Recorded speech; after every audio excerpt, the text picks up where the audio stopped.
Hello everyone, welcome to the class of Food Safety and Standards. I am Pooja Palkishore from Department of Biotechnology of Bharati Group of College.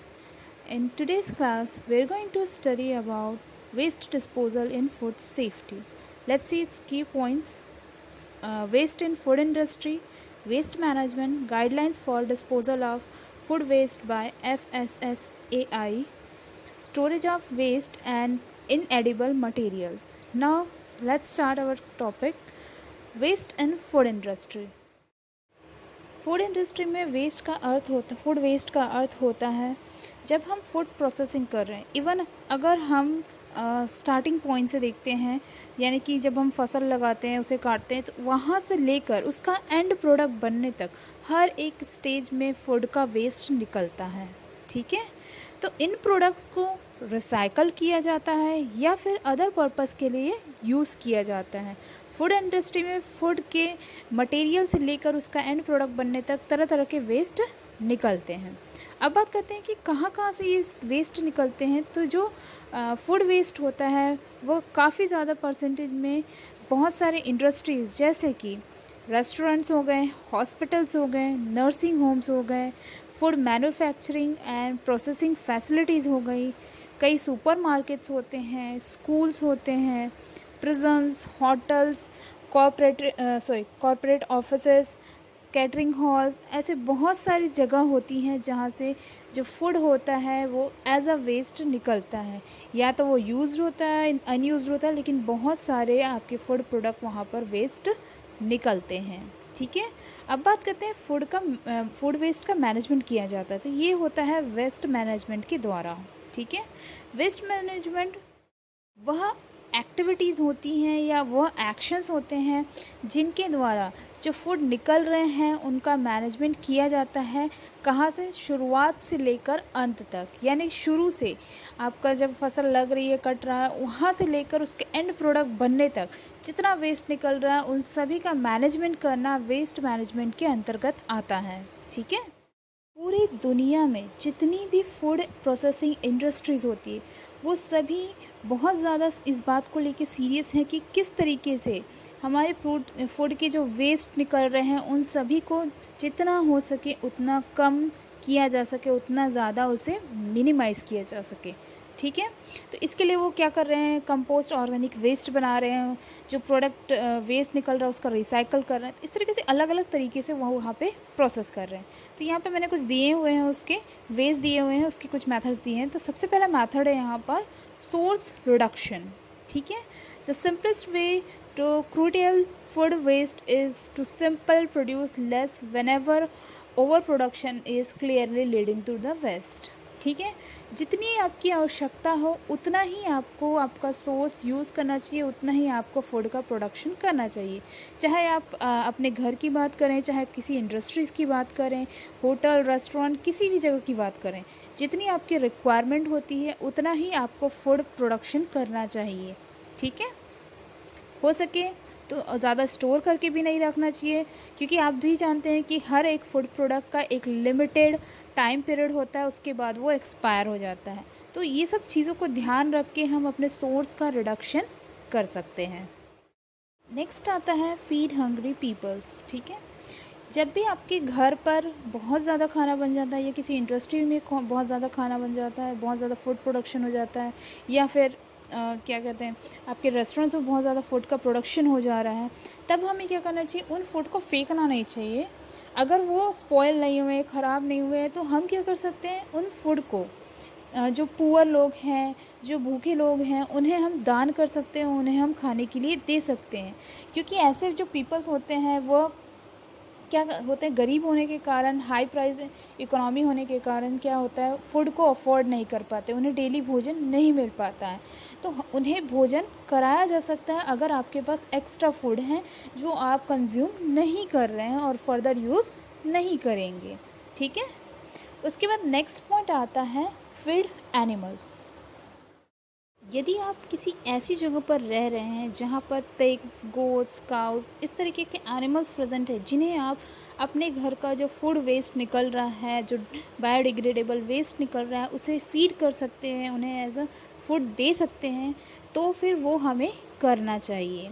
ठीक है, यानी कि आप चाहें तो हमारे घर में ऐसे बहुत सारे कचड़े निकलता है, बहुत ज़्यादा ऐसा फूड वेस्ट निकलता है जो हमारे लिए तो वेस्ट होता है, लेकिन वो एनिमल्स के लिए बहुत ज़्यादा यूज़फुल होता है। जैसे कि आपकी सब्जियों के छिलके हैं, फ्रूट्स के छिलके, तो ये सब उनके लिए बहुत ज़्यादा ज़रूरी होता है।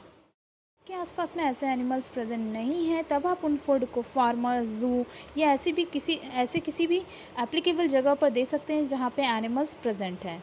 ठीक है, अब बात करते हैं हम इंडस्ट्रियल यूज़ की। फूड का इंडस्ट्रियल क्या यूज़ हो सकता है? वेस्ट फूड के द्वारा बहुत सारी ऐसी चीज़ें बनाई जा सकती हैं जिसका यूज़ हम एनर्जी प्रोडक्शन के लिए कर सकते हैं, जैसे कि बायोफ्यूल्स।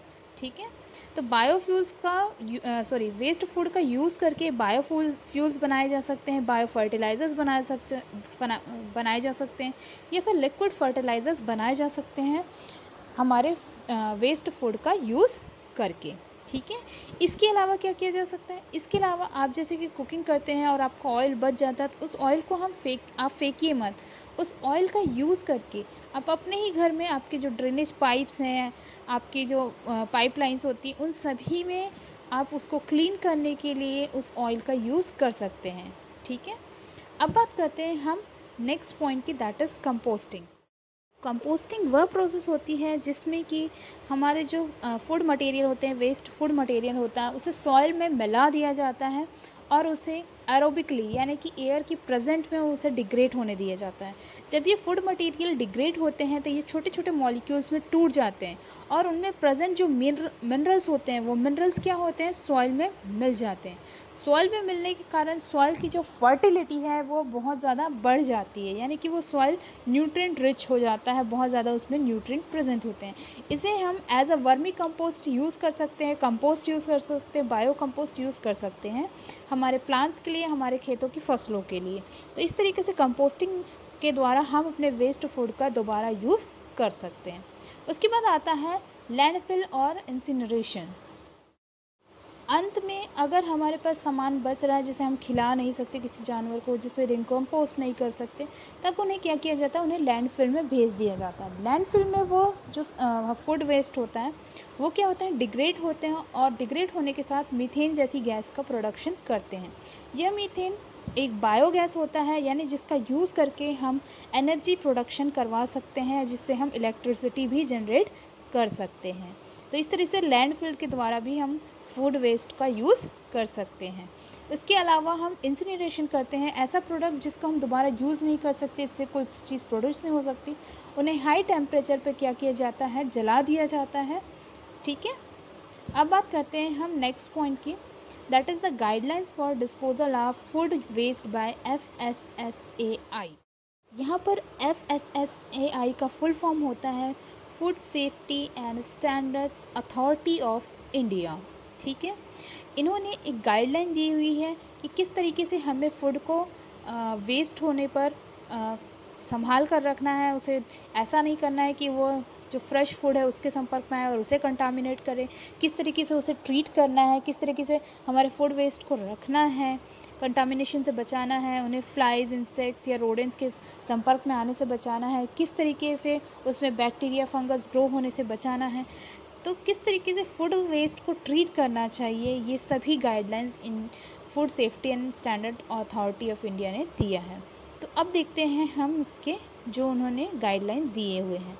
सबसे पहले इसमें remove food waste and other waste material from the areas where the food is being handled, cooked और manufactured in a routine manner. ठीक है, हमें कभी भी जहाँ पर भी हम कुकिंग कर रहे हैं, जहाँ पे भी हम फूड हैंडलिंग कर रहे हैं, सर्विंग कर रहे हैं, वहाँ पर कभी भी फूड वेस्ट या मटेरियल, कोई भी वेस्ट मटेरियल को नहीं रखना चाहिए, वहाँ से उसे तुरंत हटा देना चाहिए।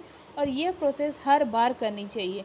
जब भी आप कोई भी चीज़ कर रहे हैं, कुकिंग कर रहे हैं, हैंडलिंग कर रहे हैं या मैन्युफैक्चर कर रहे हो, उन सभी जगह पर रूटीनली, ठीक है, फूड वेस्ट को वहाँ से हटा देना चाहिए। उसके बाद बात करते हैं नेक्स्ट पॉइंट की।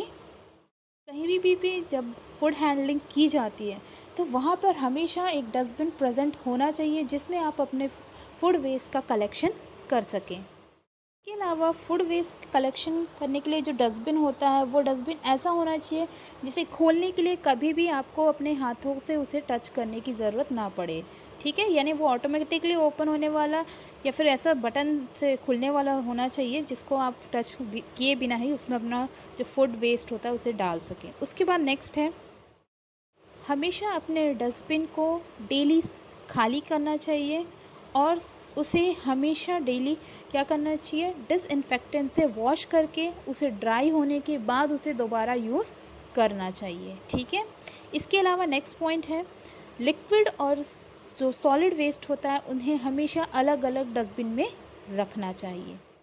अब नेक्स्ट पॉइंट आता है, locate your garbage can in such manner that it does not lead to contamination of the food process, food storage area, environment inside and outside your premises।